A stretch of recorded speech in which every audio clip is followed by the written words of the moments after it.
Hello, everybody. My name is Jeff, and this is the Cells at Work episode 12 review. With me, as always, is Coby and Torie. Say hello. Hello. Hello. See, not even a joke to set that up. See, you were unprepared for just a normal hello. No, you're right. I thought you were gonna. Well, usually you say whatever I tell you to say, and that's the joke. But this time I said just hello instead of hello. What do I usually say? So the tables have turned. Okay, I see. All right. All right. Well, how's everyone?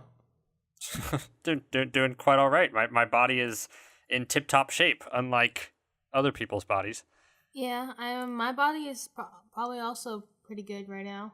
I don't have any Hemorrhagic somethings. I always say the episode's called hemorrhoids instead of hemorrhage or what is it called? What's the episode called? Hemorrhagic shock. I think he has hemorrhoids instead. This is all just the result of hemorrhoids instead. Okay. Yeah. So you guys want to talk about the hemorrhoids? Sure. Yeah, let's talk about the hemorrhoids.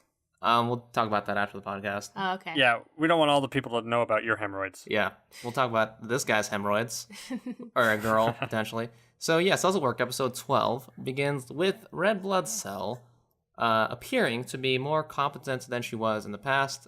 She looks to be more confident in what she's doing and where to go and all that kind of thing. And this is noticed by her Red Blood Cell coworker, who we've seen in the past. But she has a present for her, and the present comes in the form of a trainee. So it is now up to Red Blood Cell to become the senpai to the new Kohai, which I've never seen before. What a horrible present. Like, when you're giving presents, you don't give someone something that's alive and that you have to take care of. That's like giving, like, if I gave you, like, another dog to, like, take care of, that puts a whole lot of responsibility on you. Or, like, even if it's, like, a plant, that takes a lot of responsibility, too. So, like, horrible present. Yeah, and I mean, she didn't ask for it. She even said, I don't think I'm ready or even well enough to train. And she was like, no, that's fine. You're great. You need to take responsibility and train because we all trained you and we did a shitty job. So you need to teach this girl a shitty job just like you do. Mm-hmm. So yeah, there's a new Red Blood Cell character on board. And from here on, I'm just going to call her the newbie. Newbie. Got it. All right, so... New blood. New blood. Ah, that's better. That works better. New blood. So New Blood, in appearance, she is taller than Red Blood Cell, and she has black hair, a very serious expression, and she seems to know it all, essentially. Red Blood Cell, of course, is very nervous, being a trainer to her new trainee, and she basically shows her the ropes as they go on and deliver their oxygen. They bump into recurring characters of the past, and Red Blood Cell tries to teach New Blood all kinds of things, but New Blood repeatedly says, I already know this, I already know that. You know why she's teaching her all these things and telling them what the functions are? Half of this episode's a recap episode. That's but it's done. But it did. I'm all for this part of the recap episode because it's the end of the season. It's a wrap up of everything we've gone through before, and it allows Red Blood Cell and it puts her into a new type of predicament because her character has grown. It's not just her being lost, wandering around. It's her taking the experiences that she's learned and passing them to somebody else, which is the next logical step to her character development. So this recap part of the episode worked so much better than any other recap or flashback or whatever it was. I like this recap. Yeah, I'm actually on board with Coby, but for a different reason. Again, it's the end of the season, and I like that it just kind of ties everything up, and we get to see these characters that we've gone to know one more time before the end of all things, and I think it's just a really appropriate way to do that. And I thought, as I was watching this, I was like, this is like, if you showed like the first half of this episode to anyone and told them like this is the first episode, it would totally work because it's like you're getting kind of a simple breakdown of each character and what they're all about, and you're kind of meeting them from the perspective of New Blood. And I thought that was really interesting. I liked, like, I was in that headspace of like, what if I was just watching this for the first time? And in particular, the introduction or the reintroduction to White Blood Cell is perfect. Like, I really like that one. Yeah, he's beating up this weird gooey monster violently. He's like tearing it apart with his own mouth, and like they're cutting that scene with Red Blood Cell introducing him to New Blood, where he's like, New Blood is all like, oh yeah, they mistake violence for justice, and then Red Blood Cell's like, oh no, they're nice, they're really nice, and it just cuts back and forth to like White Blood Cell like being a eating fucking it savage. and like stabbing it. Yeah, it's Blood's awesome. flying everywhere, and she's like, White Blood Cell, why don't you explain what you're doing? It was great. While he's like, severely maiming this thing, and then right after he's like, when he's done with it, he's like he turns right into he jumps right into his nice guy mode. He turns around, and he's like, oh, Red Blood Cell, sure. what's up? Yeah. And then you need help, yeah. Yeah, and then the thing he was attacking comes back to life, and it's back to savage mode. So yeah, I thought that was a really good reintroduction to White Blood Cell, and a good rundown of the other cells. We get to see Pink White Blood Cell. I don't remember these names, but I remember Pink White Blood Cell. Eosinophil. I remember. We got to see macrophage. Macrophage. We saw B cell and fat cell going at it, along with memory cell. Yeah, they're still discussing the allergy reaction episode. Still arguing about that. And I thought that was I liked it. It was all good. It was all a trip down memory lane. And memory cell was bashing his head in because he couldn't remember. Mm-hmm. Yeah, what the heck, man? That was only like, 5 episodes ago? Get with the picture. Yeah, so New Blood is learning all kinds of things from the blood cell. Although, the one thing, here's the thing that I don't like about it. Okay, so in the scene just before her being a trainer, she seems like really confident and stuff. But then once she starts becoming a trainer, like, she starts getting lost and stuff like that. Does that mean that she hasn't really gone to know her directions that well, or is she still kind of bumbling? I think she's just nervous of being a trainer. But I think they've overdone the whole thing where Red Blood Cell sucks. So just seeing her suck more, I'm like, I don't want to see more of this. It's like Coby. I like to see her character develop. I don't want to keep seeing her sucking. And I everyone who's a trainer, you get nervous at first, whatever. But she should just be doing her job. And I don't know why she's suddenly so terrible at her job again. But because I guess that wasn't the point. Because the point that even her progression, that she's always going to get lost no matter what. But where she's truly really learned and grown as a character is her relationships with these other cells, which is why she goes and says hi to everybody, hi this, hi this, hi this, hi everybody, and then her seeing and learning about the functions of the body allows her to be more prepared for what she's actually really good at, which is what happens when the emergency takes place, and where the roles switch, where she's not as scared and weak as she was, but she's ready to go. It's go time. So although her actions aren't very progressed because she's always getting lost, even with New Blood, she's actually grown a tremendous amount from when an actual emergency happens, how she can actually do her job and man up and do what she needs to do. So I like that. Mm-hmm. Yeah, that's true. And I just to close off before we get into that next half of the episode, there is one final moment which I thought was really cool, which I guess kind of maybe it reinforces the idea that she has actually gotten better. It's because in a past episode there was when Red Blood Cell was trying to do everything on her own, White Blood Cell was kind of like guiding her, discreetly in the shadows. And there's one scene just before we get to the next part where Red Blood Cell and New Blood are looking at a map, and she's trying to figure out where to go. And White Blood Cell is just kind of like, nearby tying his shoe. And he's like, you're supposed to go right. You're supposed to go right. But he's not actually like, directly helping her. And sure enough, Red Blood Cell knows to turn right. So it's like a kind of a nice little moment. And, you get like a still frame of Red Blood Cell happy, and White Blood Cell's like, yeah she's got it. It's small progress, baby steps. The still frame kind of is like very romantic in a way, because he's staring at her when I thought so too. When she's walking away. I was like, they're bringing back the. No, not necessarily.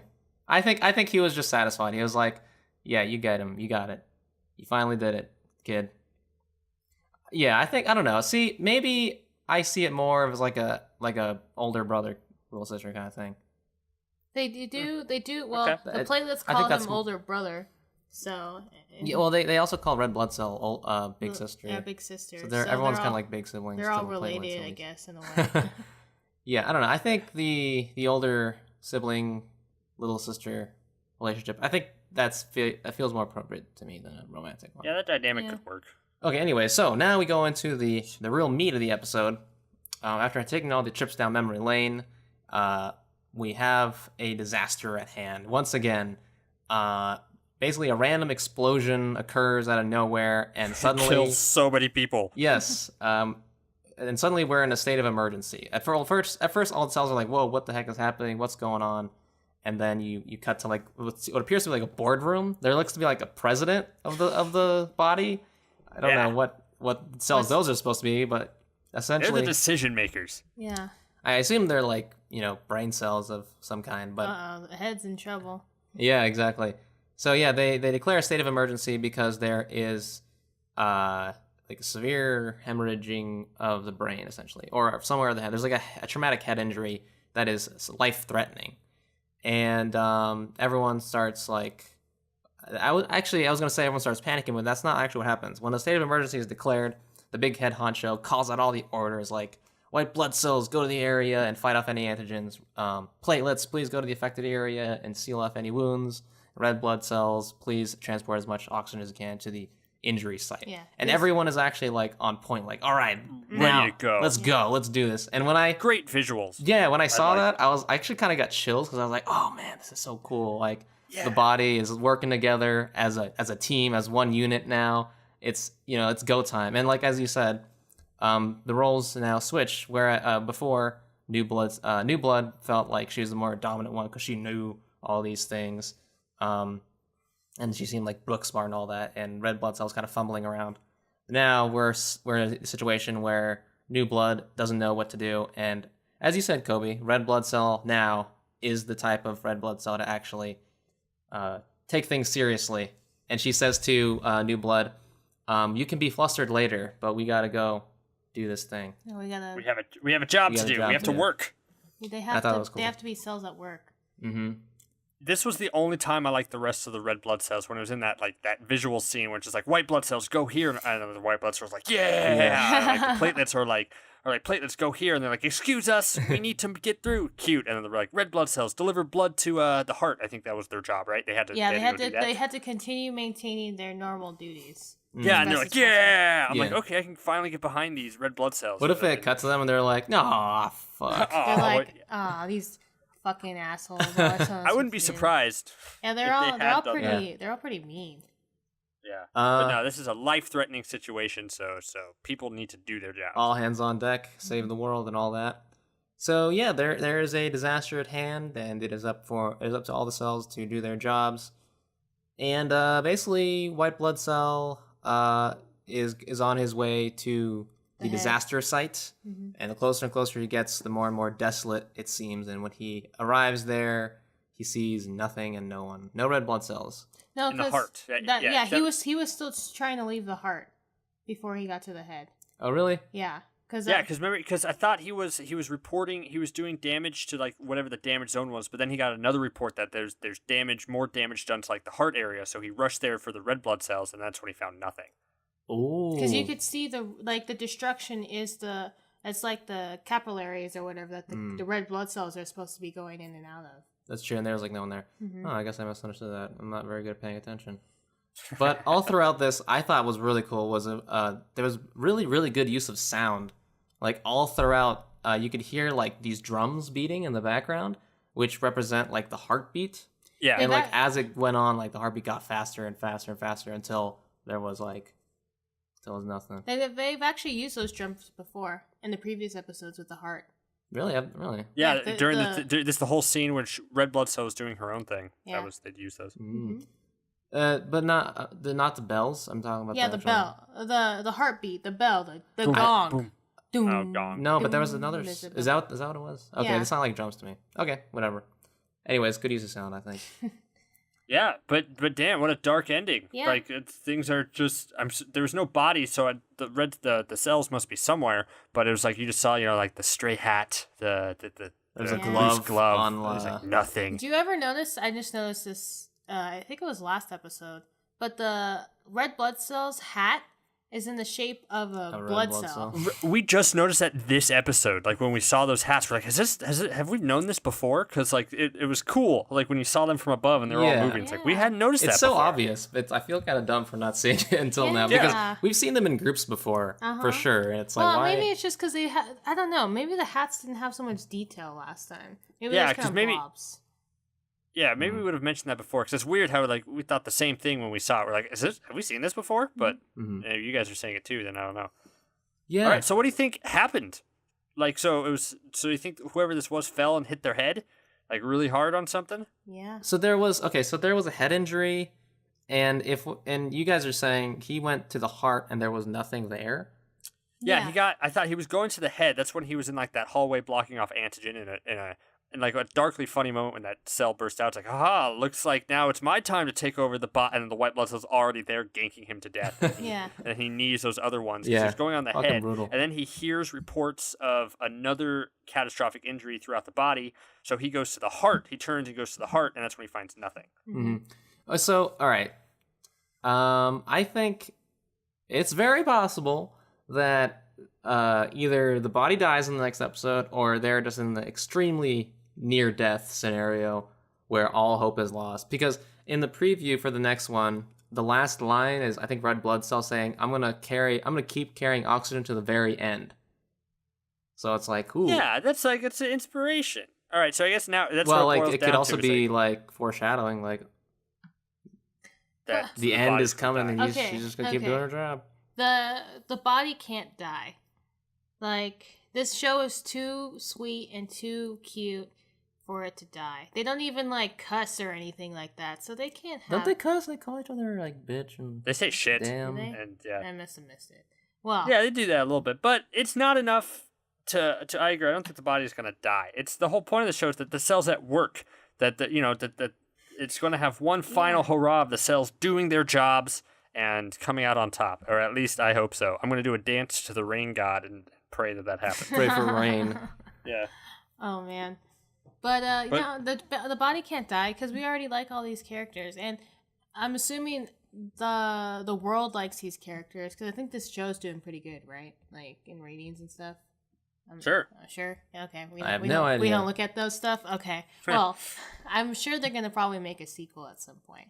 We don't want to get a new body with gross cells or something like that. So unless they go to the, because there's a cells at work, I think like black, like that's like one of the different versions of it. You know how they often have different versions of it. Yeah, and cells at work black is like the cells in a sick body that's surviving like all the time. Oh. And it's supposed to be like a really dark one.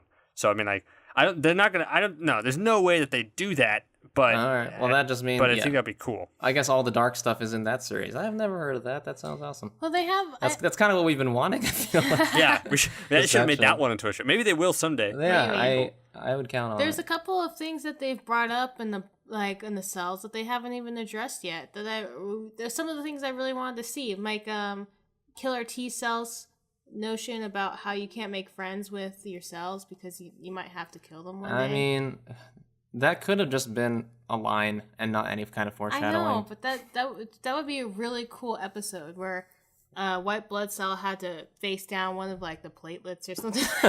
Yeah, I know that's on our wish list. What I was thinking Platelet while watching this episode, I was thinking like if there's a different version of the series where this really is episode 1. And then the whole series is them dealing with this horrible catastrophe. So and then you learn how a body actually comes back throughout the course of 12, 13 episodes from like a horrible disaster. Like like one episode's devoted to now that they're dying, more pathogens are coming in and forcing them to stop and repel that. But there's also they have to transport this to from one section of the body to the next section of the body in another episode, just like constantly like small movements in order to make one big repair. And I was thinking, what does that series look like instead of just these, case of the week things and then leading to a 2-part finale? 'Cause I'm just afraid next week it's like that I'm going to come back and say, I wish they devoted more time to this arc because this looks like a big thing that I don't know if they can wrap up in 22 minutes. I have a feeling, Coby, you're going to be feeling like that. Yeah. Go ahead, Torie. I was just going to say, your idea of a body recovering like that, I think that sounds really cool, but that's probably cells at work black. Yeah, so it's like that. Yeah, you're right. If they already have a series like that, then that's probably where they're going to put all the dark stuff, and this one is going to stay cute, lighthearted one. Although that gives me an idea for like a genre. Like, I feel like that should be a thing. Like, imagine a series where it starts off cute but ends dark and then the sequel is just dark. But And what's your mark? How do you attract Well, people? that's- Because the only I don't people who know. watch it at the beginning is cute. Yeah. People who Yeah, I mean, want cute. They're not it gonna would want be probably really bad business wise, but it would be really good for people like me, for sick fucks like little me. Yeah, 5-year-olds just you would be yourself. like, "Oh my god, I love Cells these at work. platelets," and then they turn into like blood-sucking vampires. I mean, They're really scary. this is not a show for kids. I'm just gonna say that right now. This is not a show for kids. This is a show for, I would say, like teenagers or adults. And why isn't the show for not a show for kids? Because of the violence. And I mean, when they go into the medical details and stuff, they don't explain it in a way that's Applicable to so kids. simplified that a child can understand it. You need to have some nuance and understanding of the body. First of all, to read all the complex shit that the narrator is saying, I can't read. and also even when they're kind of visualizing it, it's just kind of sometimes it's ambiguous. But yeah, I don't think it's a show for kids, so I don't think it's like outside of the realm that something like this could be could be marketable. Of course, it's like obviously, if you with such a huge genre shift, you're gonna be detracting You're gonna a lose lot some from your people, audience. but Yeah, you're piss gonna lose off your people. audience. It might be your story, but that's I think at the end of the day, that's what I'm going to give the show the most credit for, because even though they're ending on a disaster that they'll probably come back from, there's at least part of me that believes, they actually really could go that dark way because of the tone the show has struck for these past 12 episodes, where it's a good balance between lighthearted and and really some dark moments. Mm-hmm. So I know they won't do it, but there's still a part of me that believes, hey, you know what, they actually could, because they've done that really well. So it's suspended my disbelief in a sense where this cliffhanger was awesome. Like, oh, how are they going to get out of this one? Wait a second. They could go halfway. So what if they introduced new blood, because red blood cell's gonna die and new blood's gonna take over? No. Oh, then new blood needs to grow a personality. Yeah, seriously, yeah. Well, that's cool. I mean, it's a good idea, though. I think it it's could nice work. that there's possibility that it's, that it could happen. Mm-hmm. Yeah. So yeah, I like this episode a lot. I think the general trend of the show for me is I tend to like the disaster scenario episodes. As much as I kind of like the Monster of the Week ones, I think the reason I like these disaster type ones is because it feels more like the body is under attack. Because when you have a bacteria or a virus invading the body, you have systems in place to take care of that. But in situations like this, it's like, yeah, the body can do things like this, but it's not like a visible concrete obstacle that you have to fight off or defeat. It's like it's more of a complex situation that you have to deal with, and I think that's why I'm so attracted to these kinds of episodes. It's like something that's very out of your control, but you're still trying to work within it, kind of thing. Yeah, and it's interesting because if you think outside the show, modern medicine has really changed a lot of the things that go on with our body. So a lot of people will say, well, if you don't get that infection checked out, it's going to get worse or something like that. So they recommend you to go to the doctor. So, imagine if the show was made in I don't know, the 1400s or something, where they didn't have modern medicine. So it was literally your body, your cells at work. That was the only thing that was saving you. Last episode when they had the heat stroke and the guy got the needle poked in with the medicine or whatever that's helped with the heat stroke. They didn't have that. They're all pretty much prepared to die. They're dead. Yeah. I would love to see a version of the show made by people from the 1400 about what they think the body is and how things work. I think that'd be great. That would be awesome. That's Cells at Work 18th century edition. Yeah. Oh man, there's so many spin-off possibilities for this show. I want to see them all. I do like the disaster episodes too, but the reason why I like this disaster episode more so than the others, because Torie, you would be happy about this. I'm sure you've noticed there was no narrator in this episode. We were completely in the dark about what was happening, just as much as these cells. So we're like, oh, an explosion happened, severe damage to the brain. We're like, what? What's happening?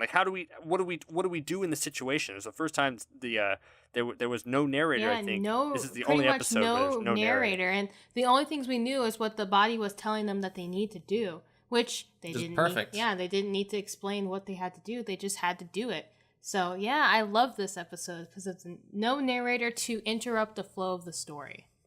The narrator must be the brain cell, and And the brain it cell's died. dead. Yeah, it died when it hit the thing. So Oh. that's don't work because like the narrator who knows all this Whoa, information. that's a fucking twist. That's not a bad theory. I was telling Tori earlier, I was like, what if we just like took every episode and edited out the narrator and see exactly how much value is gained or lost from taking that out, and seeing if the story is still navigatable Yeah, and so- understandable. We would have to have like someone who hasn't seen it before watch it and be like, do you know do you know what's happening? I'm like, yeah. You know what this cell does, huh? Yeah. What does this cell do? What's going on with the body? Yeah. What is that Yeah. needle from the sky? Huh? Yeah, but overall, it's solid up. Great cliffhanger. Yeah, I'm sad the show is ending. We're heading towards a really good finale, I think, which I'm very happy about, because there was a point of where I was watching the show where I wasn't confident it would be able to pull something like this out of its hat, like something this dramatic and very serious. I thought it was gonna end off stay the same tone, kind of like lighthearted tone. But no, it showed us time and again that it is capable of really dramatic moments, really tense moments, and I appreciate the show for that. I think it's very skillful of them. We'll just have to see what happens. Yeah. All right. All right. Thanks for listening, guys. Coby, would you like to sign us off? Yeah. Sure. You've been listening to us on Nerd Blaze. Like, comment, subscribe on this video. We'll be back next week with the season finale of Cells at Work. And thank you all very much. You guys need like a theme song ending, like Nerd Blaze, yeah. Comment, like, subscribe. There you go. That's our ending theme song. Thanks. You're That's welcome. what it's going to be like every time now. All right. See ya. Bye.